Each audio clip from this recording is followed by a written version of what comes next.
The definition of conservatism that William F. Buckley would offer when people tortured him, would torture them back by saying conservatism is the paradigm of essences towards which the phenomenology of the world is in continuing approximation.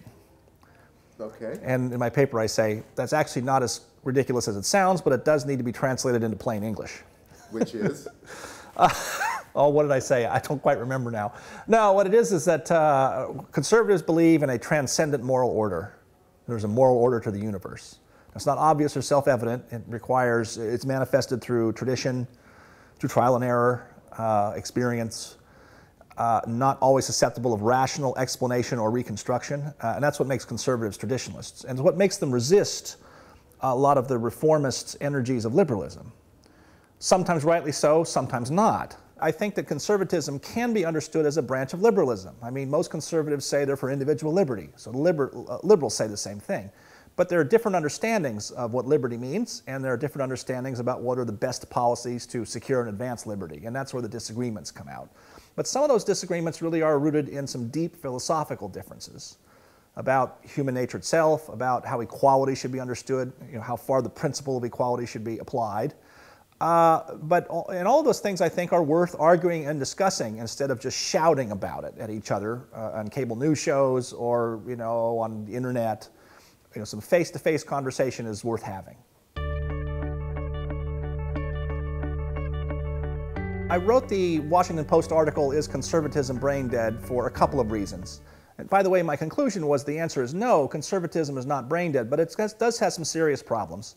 And the two things that came to mind were, on the substance, is I think conservatives aren't grappling with some changing circumstances as directly as they ought to.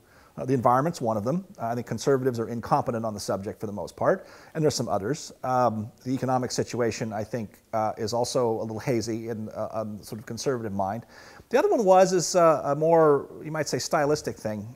When I grew up and came of age, the leading conservative thinkers were people like William F. Buckley, Milton Friedman, Francis Fukuyama, and the bestseller lists always had a lot of very serious conservative books like Free to Choose, like The End of History and the Last Man, like Alan Bloom's Closing of the American Mind, which sold 1 million copies in the 1980s.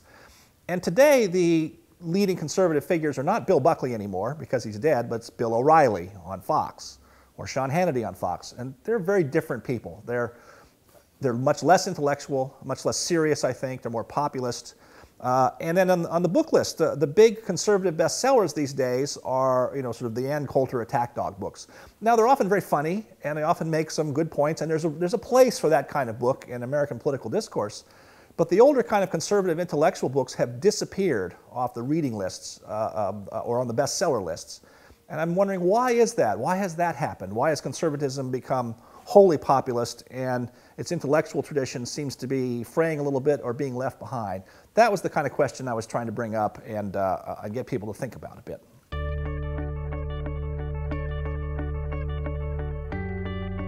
Conservatives should think more about income inequality, not because inequality of incomes is itself a bad thing, but because at some point it may reflect the breaking down of social mobility.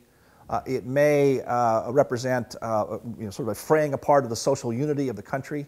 And those are conservative values. I mean, your basic stability of the country, the basic future orientation that people have always had in this country, that the future will be better, depends on equal opportunity and progress being genuinely available. And to the extent that we're now stratifying in ways that parts of our citizens are just extremely distant from other bodies of citizens, not just in where they live, but in their incomes and their social outlooks, that's a problem for the long term. Now, nobody really has good answers for this. I think most of the liberal answers are not very good at all. And the conservatives who recognize this, and there are some, don't really have any better answers either. We all go back to some cliches about education and worker training, and innovation, things of those kind, but it requires a lot harder work by everybody.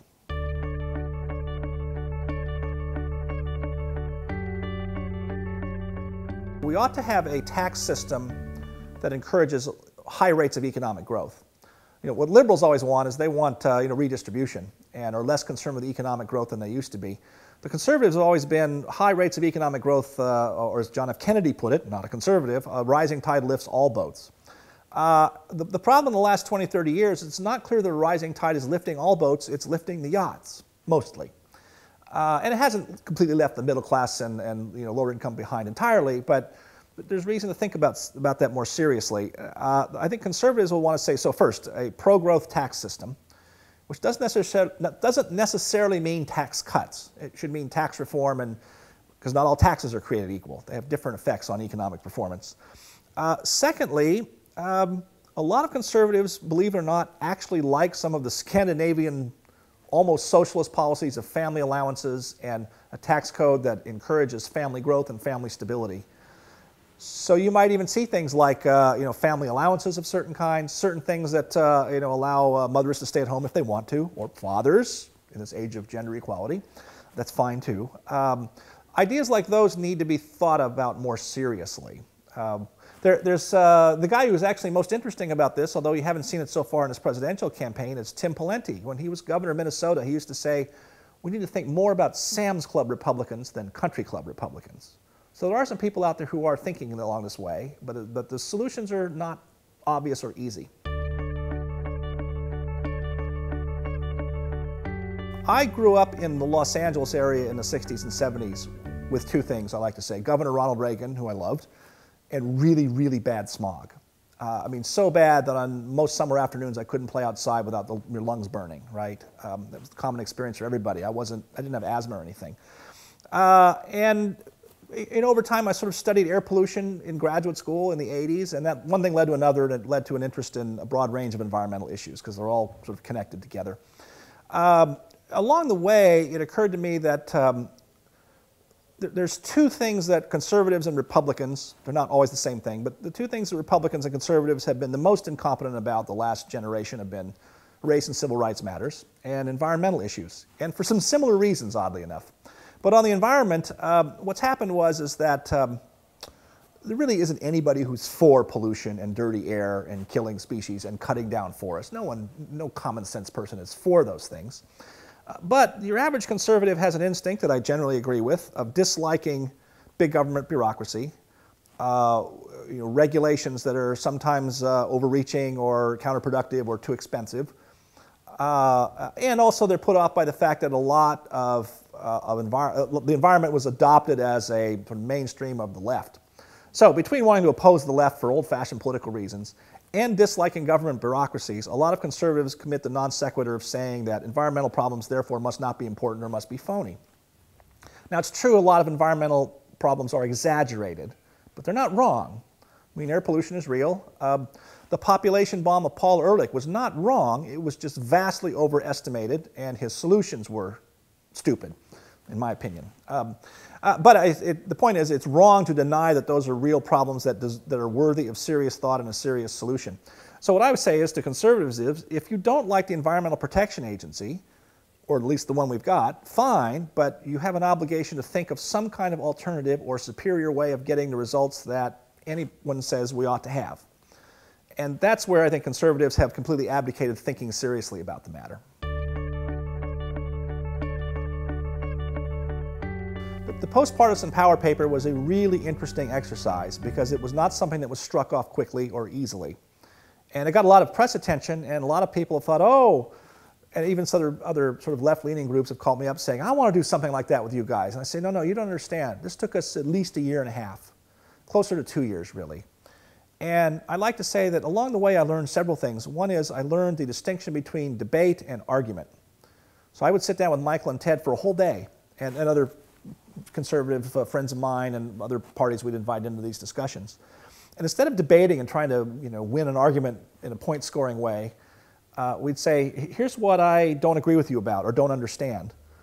And they would say the same thing back to me. We don't understand why you conservatives think X and Y. And I would say, here's why we think that. And here's the data, or here's the argument, or here's the logical framework, here's the value structure. And so in other words, we had patient argument. And which really became conversation, right? I mean, a good argument will become a conversation.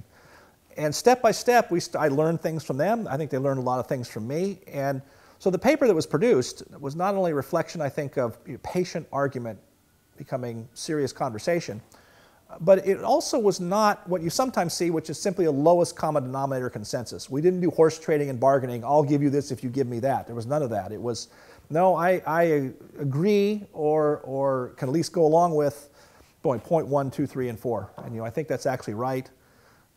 It may, it may not be completely right, but it seems sensible to me and advances the public discussion in a constructive way. I do like to say that new ideas, new ways of thinking about a problem never catch on immediately. New ideas always take a long time, sometimes years or even a decade or two to germinate, and for other people to come along and say, and do more work on the subject and say, yeah, I think that's right and it should be developed further. I think that's happening. You've seen some people from in what I sometimes call, in what is sometimes taken pejoratively as the climate campaign or the conventional environmental movement. I've seen a number of them say, yeah, maybe that is the way we need to start thinking, and maybe we've been going about this wrong, and maybe, they don't quite put it this way, but they've tacitly acknowledging that we have been on the wrong path for the last 20 years and we've reached the end of the road.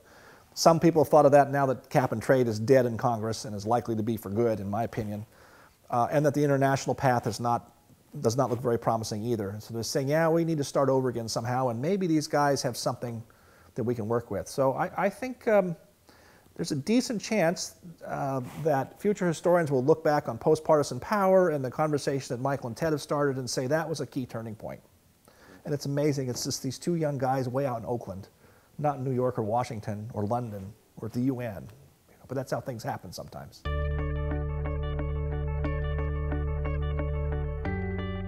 One of the problems that you have in politics now is between the thinkers and the doers.